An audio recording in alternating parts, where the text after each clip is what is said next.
pembelajaran geometri di kelas rendah. Nah, langsung saja selanjutnya akan dipaparkan langsung oleh Saudari Febriani Raja.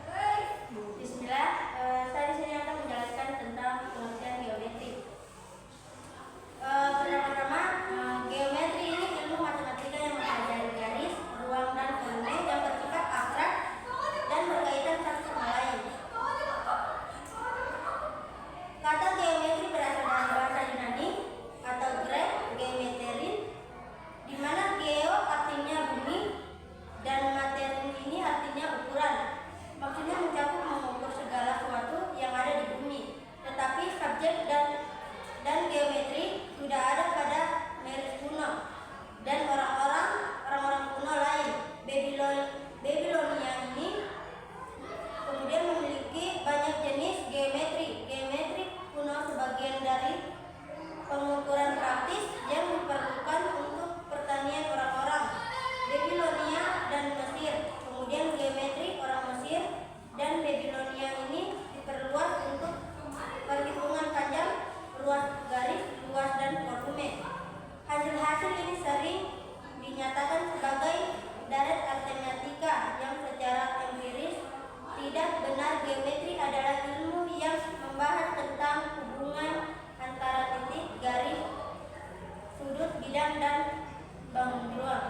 titik sudut.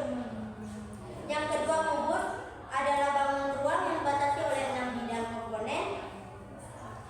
Bidang kongruen, sama dan sebangun, berbentuk bujur sangkar atau persegi, memiliki 6 sisi, 12 rusuk dan 8 titik sudut. Yang ketiga, limas adalah bangun ruang yang dibatasi oleh alas berbentuk segi segi 4 dan segi 5, dan sisi tegaknya adalah segitiga dan titik puncak yang saling berhimpit. Yang keempat, prisma adalah bangun ruang yang dibatasi oleh 2 bangun datar yang kongruen, sama dan sebangun, dan sejajar salah satu bangun yang membatasinya, disebut bidang alas sudut. Yang kelima, bola adalah bangun ruang yang dibentuk oleh titik-titik yang bergerak sama terhadap titik yang dengan diselimuti oleh persegi panjang. Tabung juga disebut dengan silinder. Terus, kerucut adalah bangun ruang yang mempunyai sebuah alat yang berbentuk lingkaran dengan selimut yang memiliki irisan dan lingkaran. Yang selanjutnya materi terakhir yaitu pembelajaran geometri pada siswa sekolah dasar di kelas rendah. Jadi menurut matematikawan berkebangsaan Belanda, ada 5 tahap yang harus dilalui anak-anak dalam mempelajari geometri. Tahap pertama yaitu tahap visualisasi atau tahap pengenalan.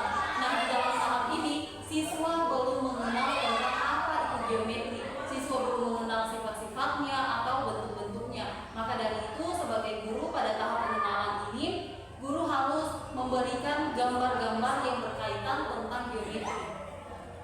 Yang kedua yaitu tahap analisis.